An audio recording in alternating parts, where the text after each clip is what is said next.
And good afternoon or good morning still.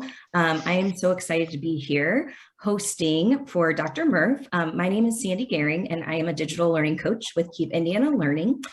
And today I have the pleasure, like I said, of introducing Dr. Dennisha Murff, and she's going to be talking to us today about culturally responsive school leadership. So let me share a little bit about her, and then I'm going to turn it over to her and give you a couple of reminders before we get started. So Dr. Dennisha Murff is an administrator, author, adjunct professor, consultant, and relentless advocate for equitable education. Throughout her career, she has worked to incorporate equity, inclusion, and culturally responsiveness in her work.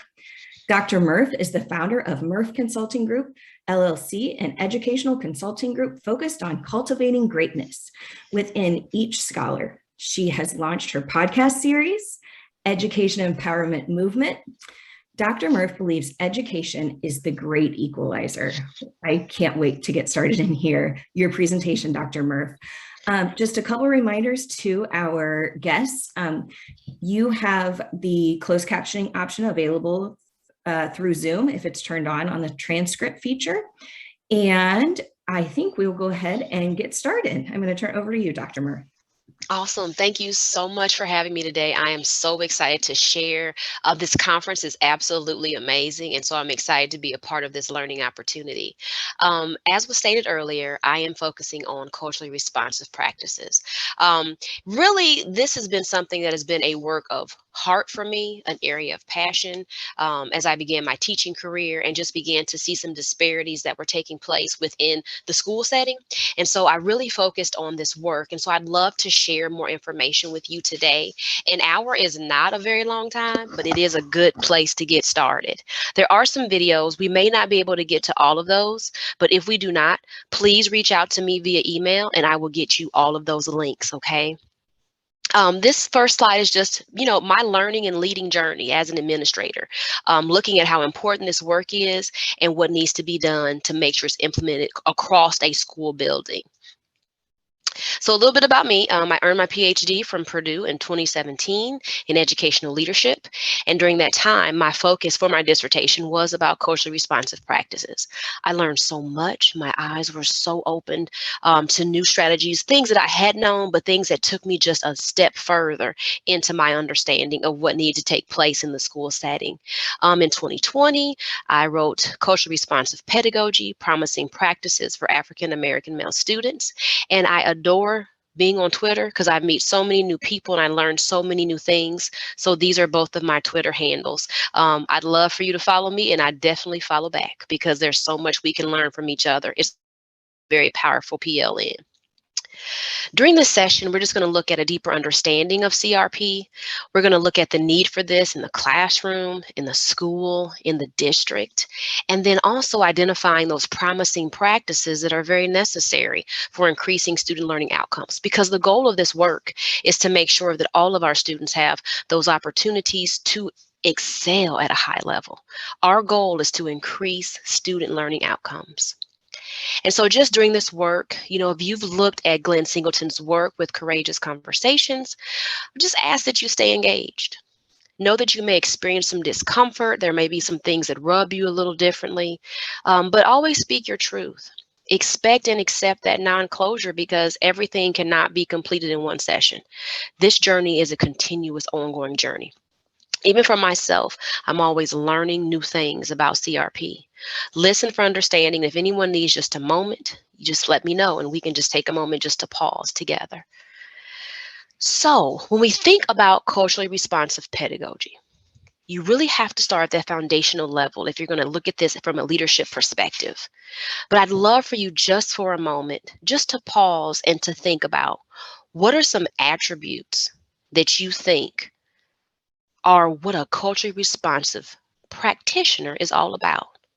And in the chat box, if you don't mind, can you just describe some of those attributes of a culturally responsive practitioner? Basically a culturally responsive leader.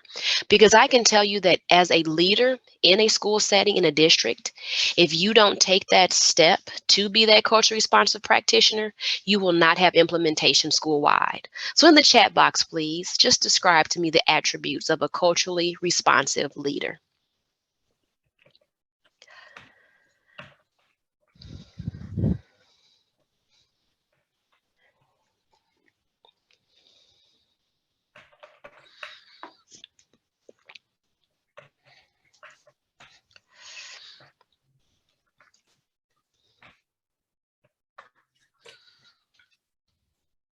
Absolutely. Listening effectively.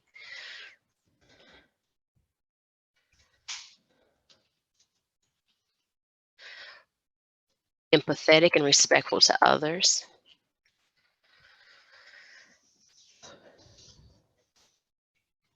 Respect is paramount, absolutely paramount. What else do you all think? What are some attributes of a culturally responsive leader?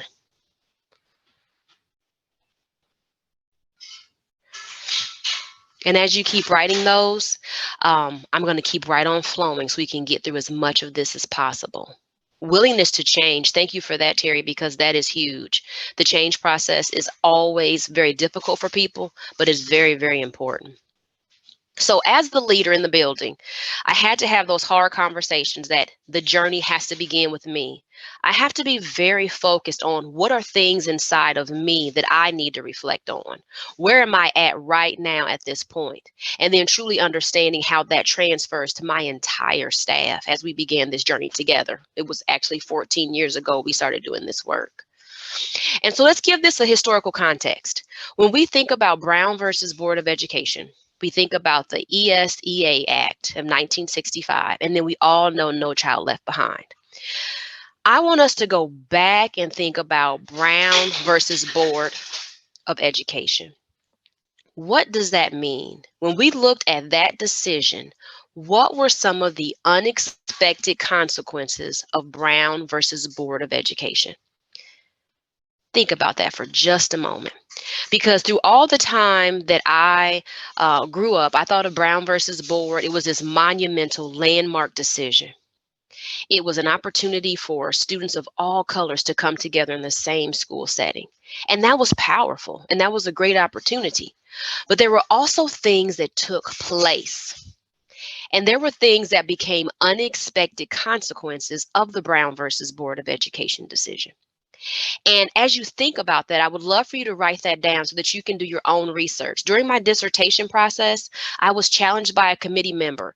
You know, you keep painting rainbows and sunshine of the Brown versus Board of Education decision, but there were some unexpected consequences. What do you think that would be? And so what I did was I went back and I looked. And what happened was thousands upon thousands of Black teachers and administrators were out of jobs. Black students were integrated into white schools and they lost all of that sense of community. They were expected to assimilate into the white dominant culture. You had principals that had PhDs that were no longer allowed to work in that school setting. You had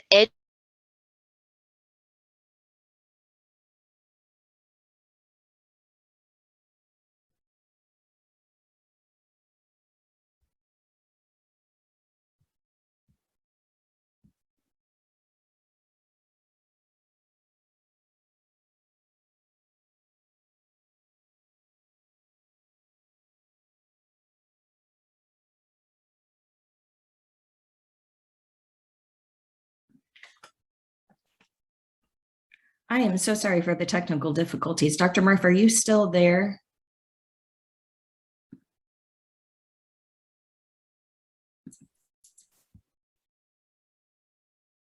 I think I lost my connection, everyone, and I apologize wholeheartedly. Sandy, are you there? I am. Can you hear me? Yes, I can. Okay. Let's see. So can you share your screen again? Yeah.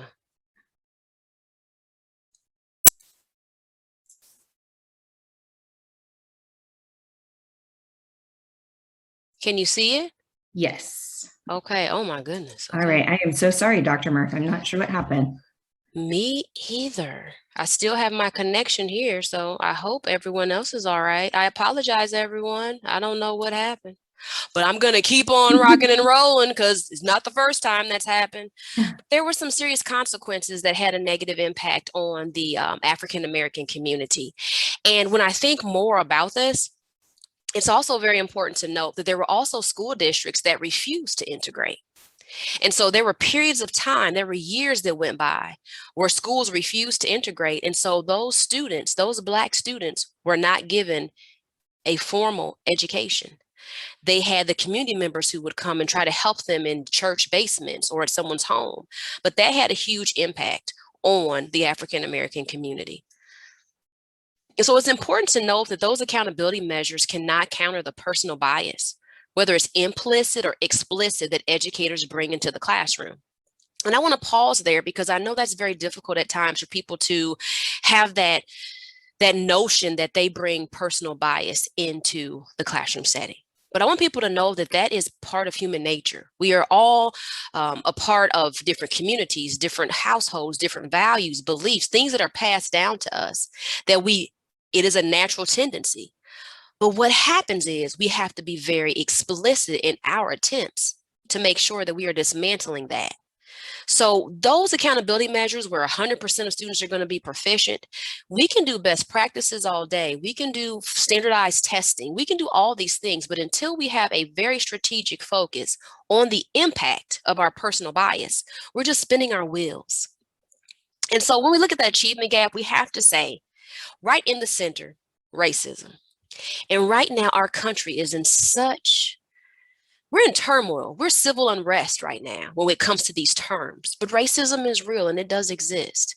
And so when it happens in the greater society, we must know that there's no way it doesn't impact us in the school setting because we're just a smaller version of the society around us in a schoolhouse. And so you look at power, race, and racism, those have direct impacts on the achievement gap. And some people want to say, they want to call it the opportunity gap. Whichever gap, there's a gap there and it's a gap that we need to close. And so I'd be very remiss if I did not say that. Now, my work did focus primarily on African American males, but these are things that go across the board when we talk about all of our students that are in need of this support. And when we look at the African American community, the research did show that families believe that power, race, and racism do play a role in their experiences as parents, especially when they advocate on behalf of their children, in particular, their Black sons. And as a mother of a Black son, I know that can definitely be the case.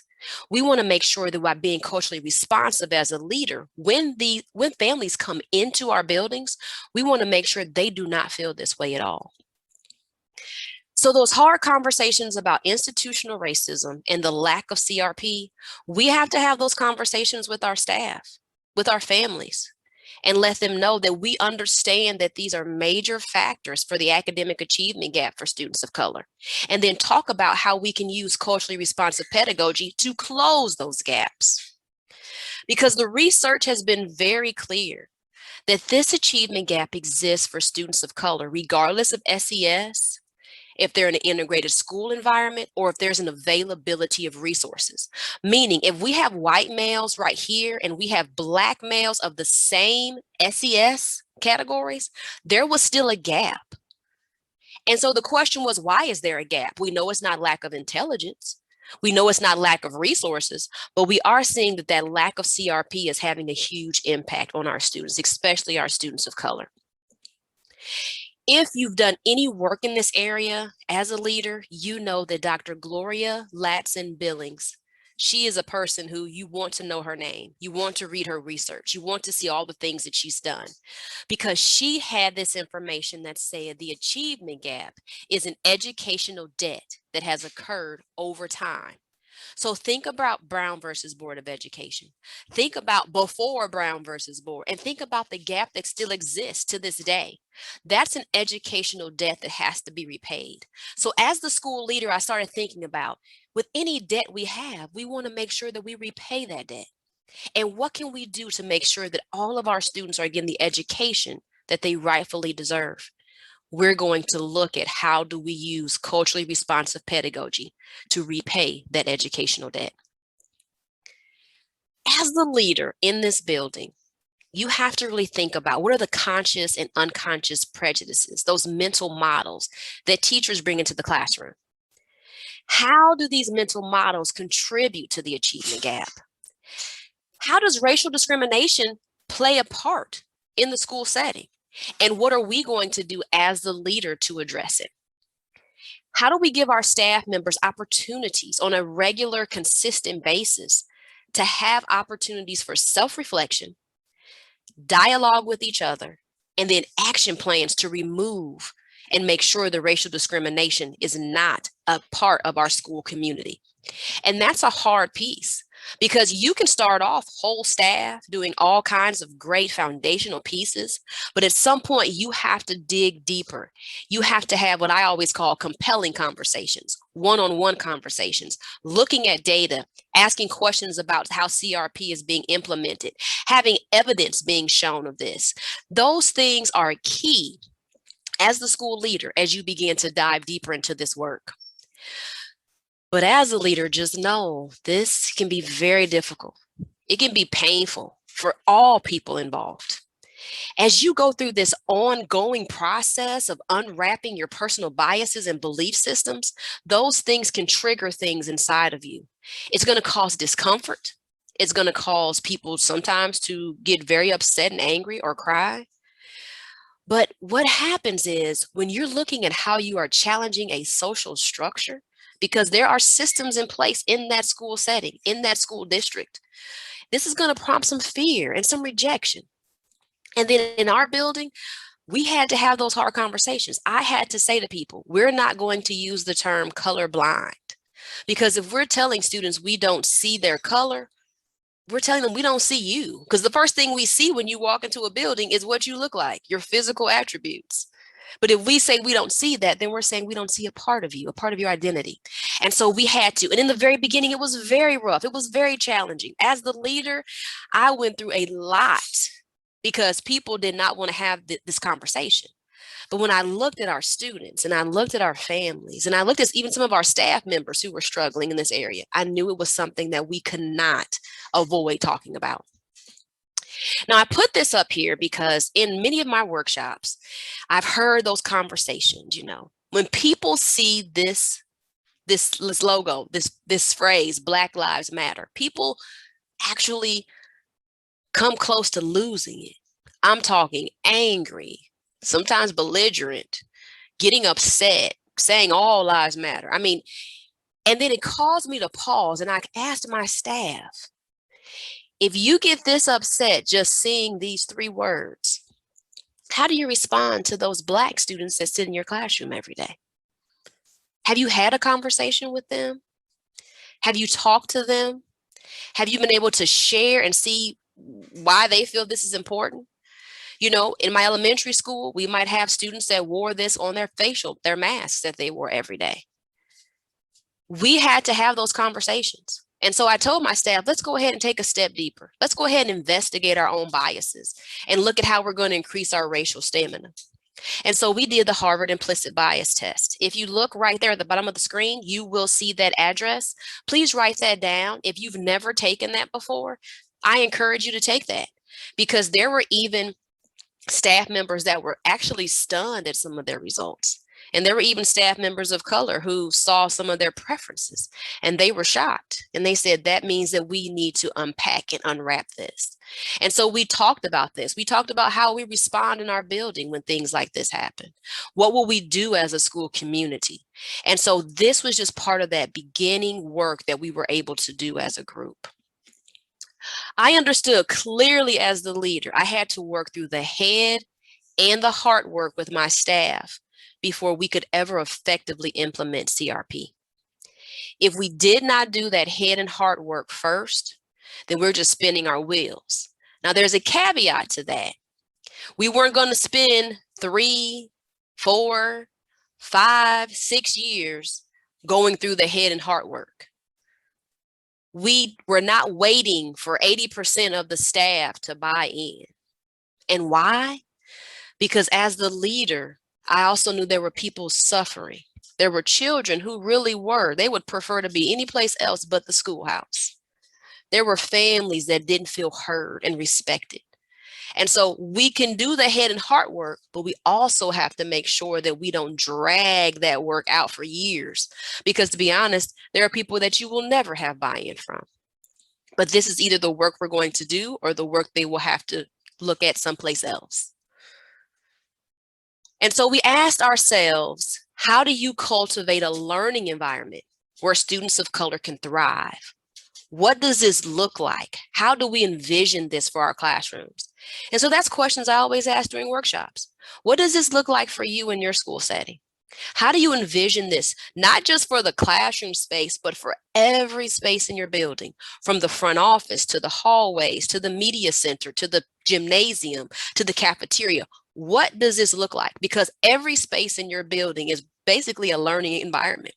There are interactions that are going on. There are things that are happening among students, among staff, even when you go outside to play. What does that look like? So I always pose that question. If you don't mind, write that one down as well. But think about, as you're creating these spaces, how are you cultivating a space where your students of color can thrive? If you have not read Zaretta Hammond's work, I encourage you to do that. She talks about the differences between multicultural education, social justice education, and culturally responsive pedagogy. And I always remind people that multicultural education is great, but it is not culturally responsive pedagogy. When we are looking at culturally responsive pedagogy, we are looking at the students that are sitting in front of you every day. So if you're going to do something with Chinese New Year and you don't have any Chinese students in your classroom, remember that is multicultural education.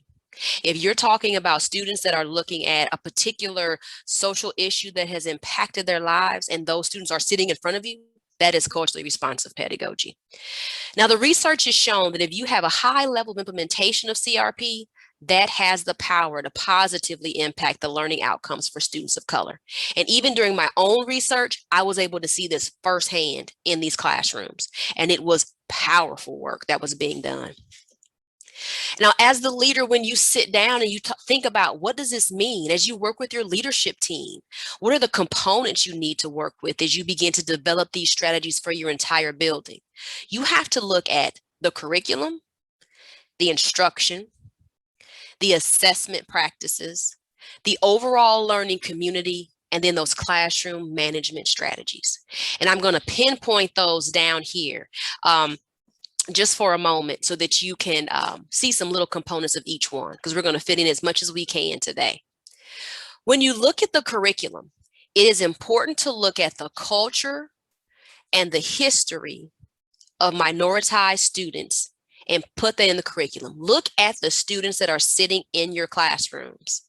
When you walk across your building and you see this vast sea of students, make sure you look at what does history and culture look like from their perspective. When you open up that social studies text or you open up that language arts book, are the students that sit in your building, are they reflected in that work? Make sure that we respect and honor the students that we serve. We have to make sure that our teachers understand that we're going to go beyond the textbook. And for us, that meant we're going to look at how do we work collaboratively as a team, as a school, to provide those resources, because it does take work to go out and find these things that go beyond the textbook.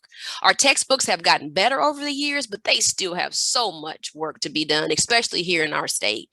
They've gone more diverse, but then as far as those true stories, there's still work to be done. So I worked with our leadership team and we talked about how do we create these Google folders for each grade level. And everyone in the building can access those. You can all access those. And you can make sure that if I'm in third grade and we worked on this, let me look at second grade, let me look at fourth grade, even fifth grade. And how can I take that and make it more applicable to my students? Then we talked about listening to our students, allowing them to bring their lived experiences into the classroom. We said, does our curriculum, what is it doing with common stereotypes? Look at how we can construct and deconstruct those common stereotypes. And how are we embracing those controversial topics of importance to our students of color? How are we doing that? In my work, there was a teacher who talked about when Trayvon Martin was killed. Her interview was so powerful. She talked about how when her students, second graders, came off the bus, second graders, they were coming off the bus and there was this hum, this unrest, like she just felt something coming off of them. And They were saying, hands up, don't shoot, hands up, don't shoot. And these are, I want to remind you, these are second graders, because sometimes we have this notion that our young babies aren't talking about this.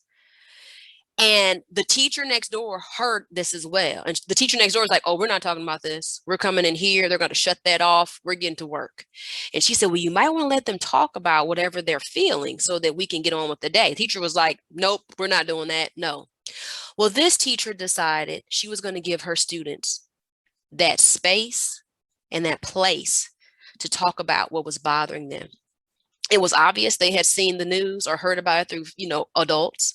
They had talked about it on the bus. They were still talking about it. And she said there was not going to be any meaningful connections for them today if I didn't give them the opportunity to share how they felt. So they began their morning meeting. And that was the topic of the conversation. She let them drive the conversation, but she served as a facilitator to help keep them on track. And she said after they had that opportunity to talk about it and how they felt and what they think should be done, they were able to move on to some of her other lessons. When she got outside for recess with her class, that neighbor teacher, her kids were still all over the place talking about it. You could tell there was a difference between those two groups of students that day. So people sometimes want to say, when you walk in these doors, you shut that off. We're doing math, reading, writing, science, social studies, but that can't happen in a culturally responsive classroom. And as the administrator, you need to make sure that you support your teachers. You give them the opportunity to have those conversations and you ask, how can you help? Is there anything that you can do? Any resources that they need? For the instructional part, I always start with the phrase warm demander. Think about what that means for you. We're asking for a culturally responsive instructor to be in that classroom, to have high expectations, to have an environment where students know that strong relationships have been built. This teacher knows about me. They know me. They've partnered with my family. They believe in me, and they know that I can excel and achieve at a high level. A warm demander expects excellence, but provides that scaffolded support to get students where they need to be. They look at how they bring the student's cultural background with the skills that they want them to master that day, and they bring that bridge together. That is powerful, because we have people that always say, well, I have high expectations for my students, and they bark out orders, and as leader, you hear them, you see them, you're like, oh, but do they really know their students at a deep level? A warm demander makes sure that is an integral part of their instruction every single day. If you have not heard of Dr. Geneva Gay, she is also a guru in this area. She talks about how CRP is validating, it's empowering, it's multidimensional, it's emancipatory. CRP transforms the trajectory of a student's outcome in that classroom. Because a culturally responsive practitioner, which means the culturally responsive leader, is focused on ensuring that everyone in this setting has the opportunity to achieve at a high level. So that instruction, think of that constructivist framework and think of cultural synchronization. How are you embracing that narrative format? How are you embracing storytelling? How are students giving the opportunity to collaborate, to share, to discuss, to be in that seat of learning, to be in charge of their learning? How are they getting that inquiry-based exploratory learning opportunity on a regular basis? When I first started teaching, it was important that your classroom was quiet. Students need to be sitting down. They need to be focused. They need to get these worksheets done. They need to move here. But that began to evolve after a few years. Now you want to hear a rumble. You want to hear a buzz. You want to hear students. You don't want to hear the teacher the whole time. So really thinking about, how are we doing that? How are we allowing the home language to be brought into the classroom? Are we telling our multi-language learners, you only speak English in this room? Are we giving them the space and the opportunity to bring their home language in? And that can be for any groups of students that we have in our school.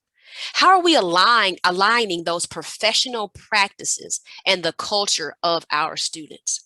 Those are all things that are taken into account when you focus on being a culturally responsive practitioner. And even John Hattie talks about that high degree of personal power that you have to increase the academic achievement of students of color. And as the leader, you have to constantly reinforce that with your teachers. This work matters. You're going to see great results, and constantly checking in on their progress to see how they're doing. I love sharing the iceberg, because one thing that we have seen continuously is there's been more focus on, international days and cultural celebrations and food. And those are great as introductory activities when we talk about embracing the cultures of all students. When we talk about being a culturally responsive leader and practitioner, we want to go deeper underneath this iceberg. We want to look at the interactions, because we have to remind ourselves that those surface level ones are great, but they're covering a group of people. They're not getting into that individual culture of each student and family you encounter, because you can't put everyone from a particular group into one box and say, oh, this is their culture, because culture is different in every household. And that's when you get into that shallow and that deep culture. So I always ask, how deep are you willing to dive to meet the needs of the students of color in your building or your district? And when I ask this question, people are like, well, I'm going to do whatever it takes.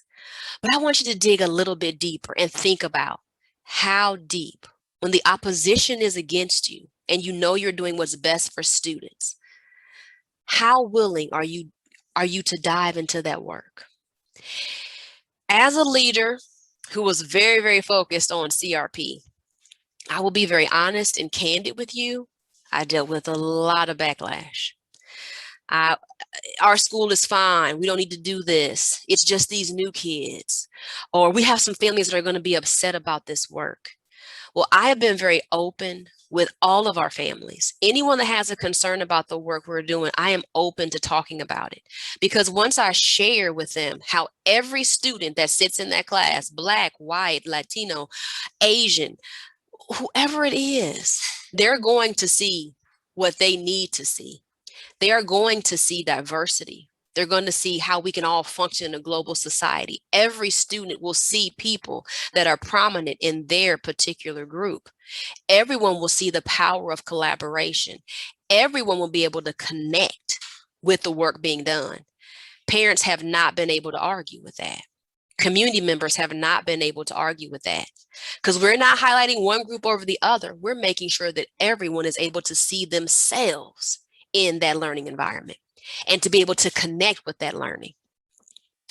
So I've shared this scenario, and I would love for you to read it. And then Sandy, if you don't mind, since I'm in Zoom, I won't be able to see the chat. If you could let me know what they're saying, that would be great. So take a moment just to read this scenario, and then we will go on to the next slide. I would love to hear everyone's thoughts. Perfect. And Dr. Murph, I think that the chat is coming through Zoom. So if you start to see some, will you let me know? Because I can't see everyone's. Gotcha. Thank you. Thank you.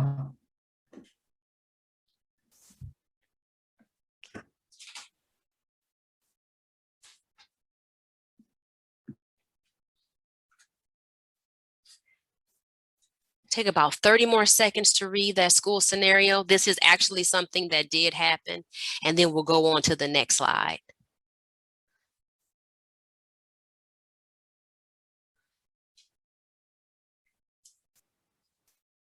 So how would you handle that particular scenario as the school or district leader? I would love to hear your thoughts. Are they able to come off mute and talk, or just talk in the chat box? I am not sure. They could try and come off mute. I am not sure. Okay, Sorry. well, it's all good. It's all good. So let's go ahead and just do the chat box. How would you handle this scenario as the school or district leader? Now, for me as the school leader, as you're typing your thoughts, I'll keep on talking.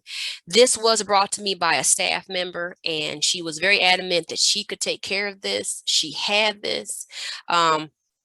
She felt she had a good relationship with the inclusion teacher, but she was very, very upset that her students felt this way, because she said she worked hard to create, an environment where they can thrive.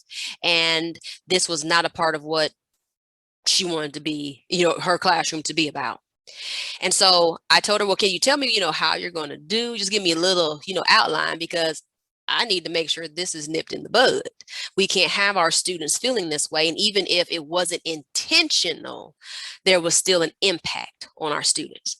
And she walked me through her process. And what ended up happening was very powerful. Because of course the teacher, includes teacher, she was like, I know, I don't. But the teacher told her, the class teacher said, well, but there has to be something because these students are feeling this way. So let's just work together. And that's what it's about. Coming together, holding each other accountable. Let's come together and really think about, are you saying X, Y, and Z more to this group instead of other groups of children? Are you looking at that group more? Do they feel, let's think about how we can strengthen that relationship between you and those students, because those boys are really feeling some type of way. And she was able to work with her, and they were able to come up with basically some strategies. And they came up with this unit that I felt was very, very powerful. And let me click on that. They came up with a unit of study about racial discrimination because, of course, they went with our social studies unit. It was very pertinent. And the level of engagement that they had from students that were traditionally not as engaged in the work was powerful. Students became the teacher. They had more discourse, that collaboration, those conversations, challenging each other. She set norms and guidelines for how those conversations needed to go. But they were really critical conversations. And they came up with things that mattered to them. They made so many gains as a class with their school, their learning community. They made so many gains in their ability to speak up and to share their voice. And it went a very, very long way. Just Sandy, just so you know, I can't see anything in the chat. So if anybody had anything, just let me know later. Okay. I'm going to keep on pushing on. Okay, perfect. Somebody just asked if you could put the scenario back up, but I think we're good to go ahead and move on. Or Bertha?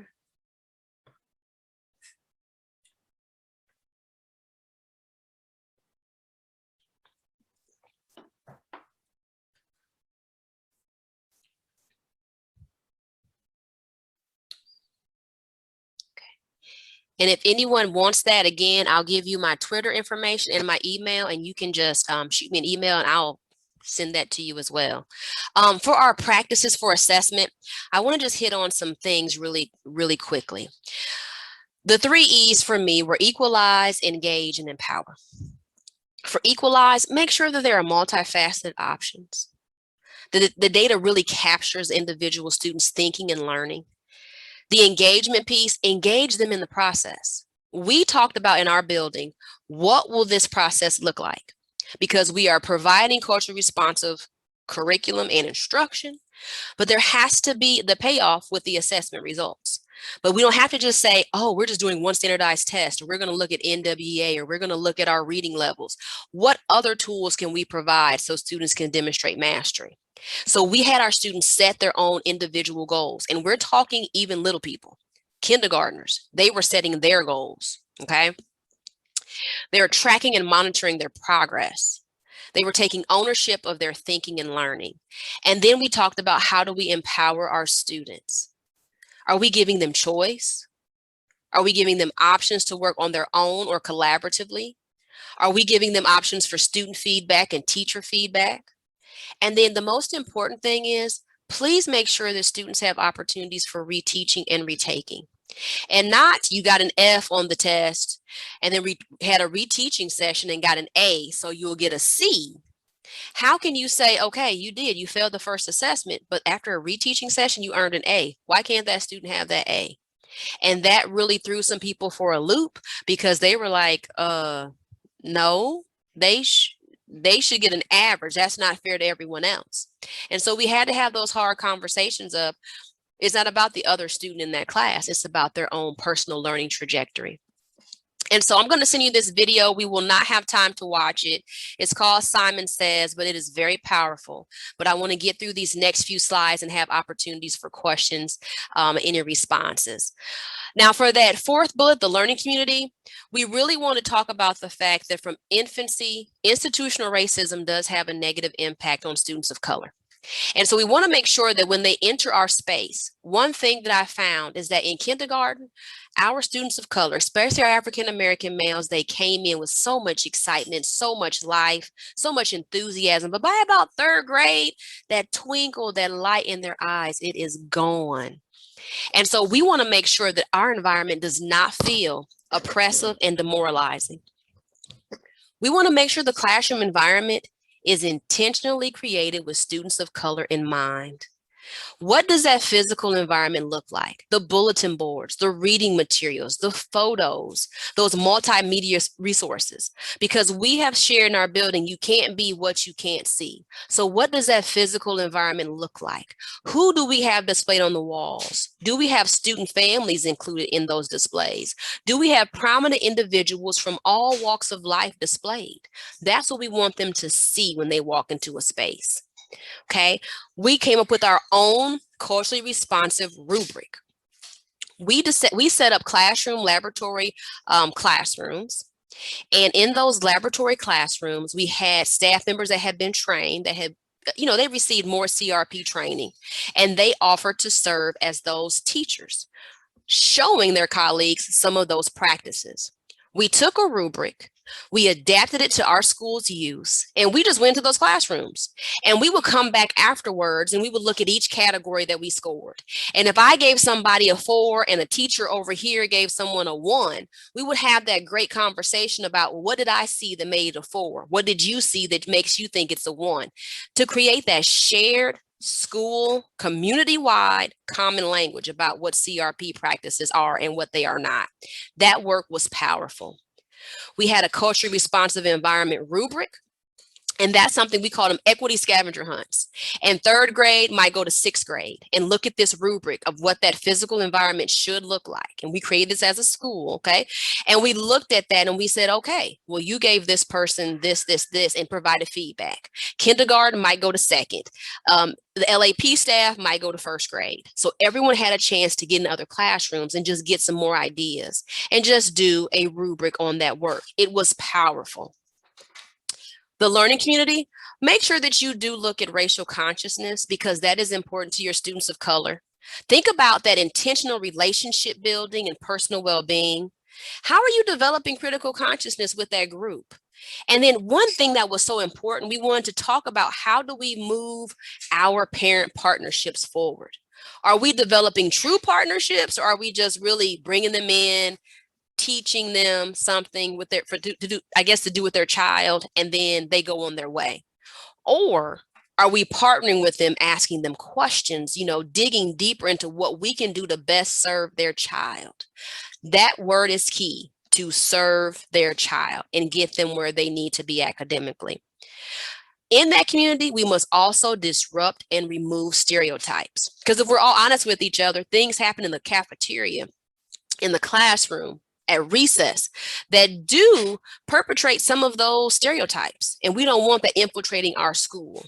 And then make sure that we make this the responsibility of the adults, not the children. And that is so important to me, because many times we'll ask students, what are you going to do differently?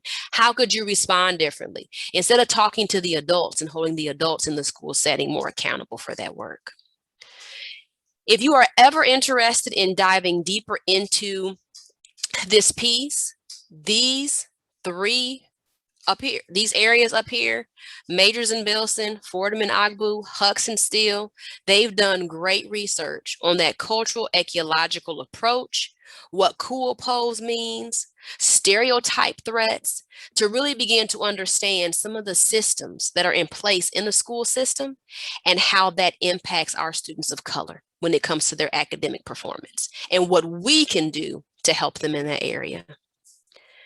So to encounter this stereotype threat, we really want culturally responsive educators to reinforce the fact that students of color, they can succeed. They can maintain their racial identity in a high quality, challenging learning environment. And how do we help them do that as the leader? Embrace the funds of knowledge that come from our communities of color. Think about how you can make these contributions and make them connect to our work in the classroom. because there have been valuable cultural contributions that people of color have made and are making right now to society that we can teach and show in our classrooms every day. The classroom management piece, we have to go there because many times people will try to stop the work and say, well, they're misbehaving. And that's the reason why they don't have good academic scores for African American males or Latino males. And to be honest, there has been zero research that has shown that they act out more than their peers. Research has also shown the criminalization of African American males, it begins very early. We're talking preschool, getting suspended, expelled. And so this evidence has really shown there's a cultural conflict. You know, as the leader, look at those discipline referrals when they come into the office. Look at the language that's put on the lines of what happened, and then begin to ask deeper questions. I did that a lot as a leader because many times I'm like, well, office referral, if you huffed or rolled your eyes, that's not an office referral. Let's have some conversations and to dive deeper into this. Let's look at why we're sending children to the office for dress code violations because their pants were sagging. Well, for me, we had zip ties or we had belts, and those are the things that we did. What does that perceived disrespect really mean? What happened before that interaction? So constantly questioning and having those conversations to create deeper relationships among students and staff. I can also send you this clip if you like it as well, but it's about the look.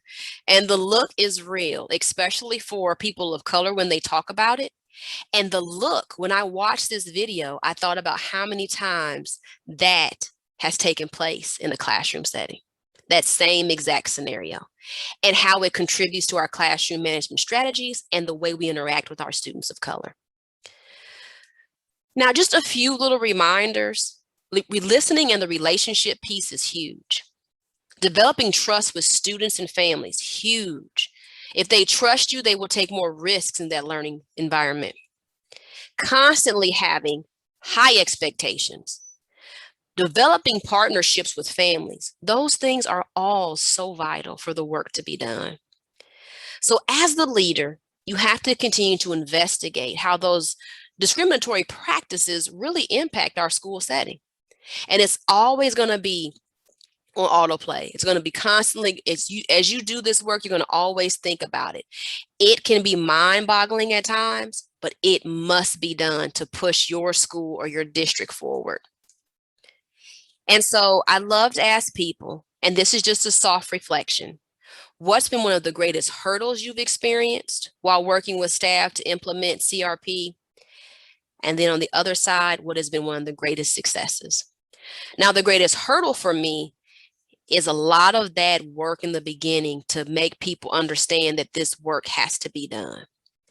I've had staff members leave.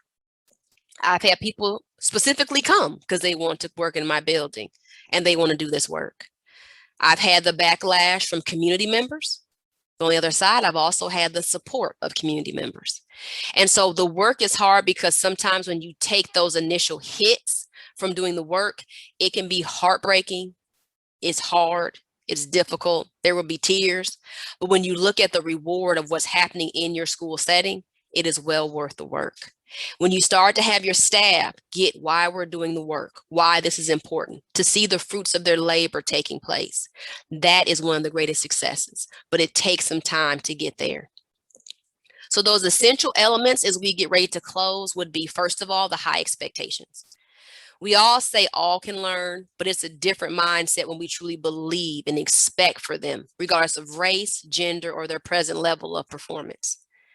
Increasing that motivation to learn, provide that curriculum and those learning opportunities that include issues that concern them in their community. That's when they can get connected. They can tie into that work. Look at the engagement. Are they able to actively engage in the work and take ownership of that work and make real world applications to what's important to them and what's around them? Has that relationship been built? Do they feel the care and concern and mutual respect? Do they feel a sense of belonging in that space? How are they empowered? Can they use their voice? Are they an important part of that decision-making process? Do we hear their voice? Can they come to us and not feel they have to wear a mask all day? Are we partnering with our parents and our community members? Because this collaboration is vital. There's a wealth of knowledge. It's those funds of knowledge that we want to bring into our classroom setting. And so there are 3 promising practices from my work. Holding high expectations for all, but making sure students of color are included in that all. Have you developed those positive and strong relationships with all of your students? Have you included that with your students of color? Even if you just have one student in the class, how have you developed that positive and strong relationship? Have you developed those curriculum and instructional practices that motivate and empower them to actively learn and participate in that setting? Because one thing I've heard over the years, and this will be the start of my 23rd year in education, contrary to that popular belief that communities of color do not care, communities of color have always valued education, always. When I mentioned the great equalizer, it is seen as the opportunity to go to the next level. But unfortunately, sometimes in our school spaces, students of color can find themselves in environments that are unwelcoming or even feel hostile to them. They just don't feel that they can be their most authentic self in that space. So it's our responsibility and our job to disrupt the status quo so that we can see our students of color through an asset lens and not through a deficit lens. So the question we always ask is that an educator who is culture responsive believes that their students of color can and will achieve in school and in life. And then the question becomes, do you believe? And then it goes deeper of what all are you willing to do to help your students experience that success. So here's a copy of my book. If you are interested, you definitely can order from that address. Here's my Twitter handles and my email address. So if you have any questions after this, you can definitely reach out to me and I would love to connect with you more. So Sandy, we have about 6 minutes to go. So if anyone has any questions for me, I'm definitely open to answering those. And then we'll be finished. Sounds great. If you want to go ahead, if you have any questions, feel free to put them in the chat and in the Whova chat, and I have it open and I'll relay them to Dr. Murff.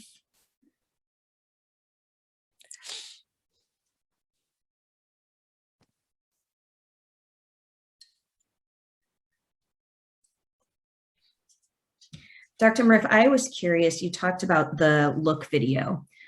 Is that something that we can find? I know we can email you. Is that something that you shared on Twitter that we could take a look at? Yep, I can definitely share it with you. If they can look in the Twitter chat, what I'll do is I'll click on it. Because I don't even know if you can hear it at all.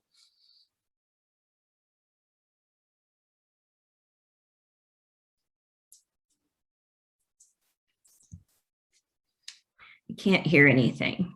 It's okay. I'm putting it right here in the chat because it's all in my ear. Do you see it in the chat?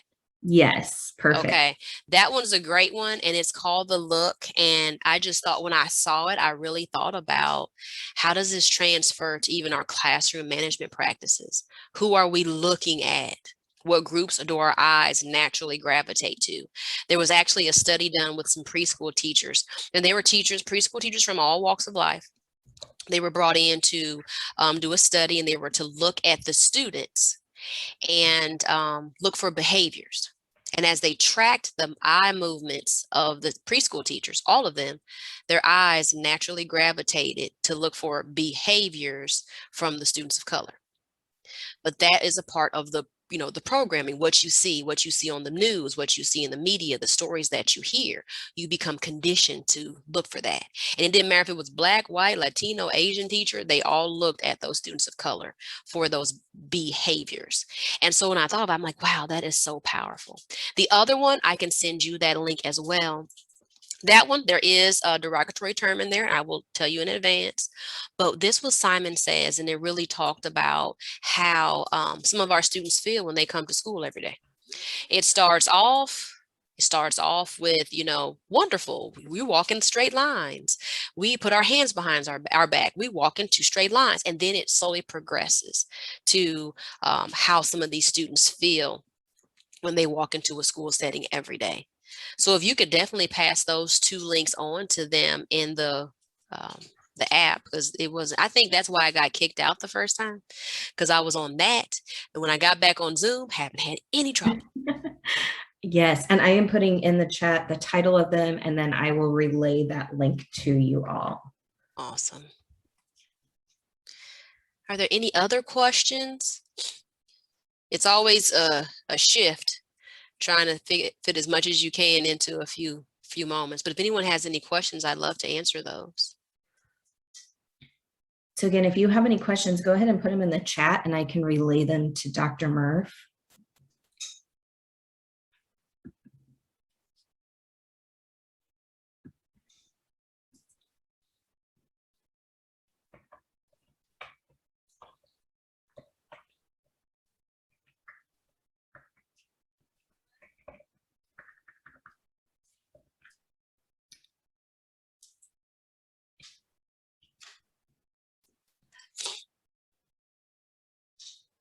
Dr. Murff, I really liked looking at that iceberg and thinking about how we need to really respect all of our students culturally, and that not everybody has the same experience. I think that's so important because there's so many things that feed into that cultural experience for our families and yes. how they were raised, where they were raised. So I really like that idea of making sure we're really thinking about that all of our students, just because they may come from a similar background doesn't mean they have the same experiences. Exactly. Absolutely. And that was huge, because when we talked about what our physical environment needs to look like in our classrooms, I said every time we see a Black male, it shouldn't all be NFL, NBA players, because I have 2 nephews. They don't like sports at all, but they love science. Like they will, mixing chemicals. I'm like, please don't burn the house down. Goodness gracious. But that's their passion. And so we talked about in our classrooms, what does that look like? Are we able to see mathematicians, scientists, politicians, presidents, lawmakers, doctors, lawyers, people that work at our local grocery store, people that have community jobs? What are we displaying? And so they made our students a part of that process. They asked our students, well, who do you like? Who do you know? Who's people? So they took their suggestions and then went deeper and found more suggestions to show new opportunities. So our students know that it doesn't matter where you come from, you truly can be anything that you want to be, and getting to understand them, even with our students that are EL learners, as we provide them with supports, making sure that everybody knew, well, just because the student is from Nigeria, it doesn't mean that their experience is the same. Just because the student is a Spanish speaking student, that doesn't mean they have even the same type of educational background or the same life experiences. Things are different. That's why it's so important as a CRP leader that you get to know everyone, even your staff members. How are you providing your staff members with the support so that they actually want to stay in your building, because they get what they need, because they feel that you know them as an individual? That's awesome. Well, thank you so much. I learned a new format. I'm sorry, we did just get one question. It says, okay, the Harvard Implicit project, do you do all the sections for the complete results? Sorry, I didn't mean to interrupt you, Dr. No, Murff. you're fine. We focused on, because for our building, the elephant in the room all the time was race. So we're like, you know what? We're going to do the one. So we did the one on race. So there's one that's an implicit bias test, and at the top you will see one that says for race. So we focused on that. They kept the results private for themselves because it wasn't for public show. It was for their own personal inner work. But there's a bunch on there that you can choose from. But for our building, our need was race. We had a huge shift in our demographics, and it was a lot of these kids and the kids that left, and what are we going to do? So we just had to really focus in on that. Perfect. Thank you, Ashley.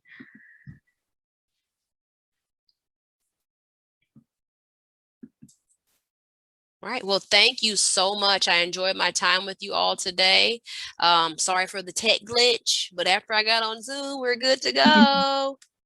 And Dr. Murff, I just want to thank you so much for this great presentation today. A lot to think about and a lot to consider as we move into next year, making our plans for next year to think about how we're going to be culturally responsive leaders from day one. And so I appreciate you so much. To the guests, thank you guys for joining us today. Make sure that you're following Dr. Murff on her Twitter account and that you are tweeting today and tomorrow that virtually different and following Keep Indiana Learning. Awesome. Thank you so much. I enjoyed myself today. Have a wonderful day. Thank you. You too, Dr. Murff. Bye-bye. Bye-bye.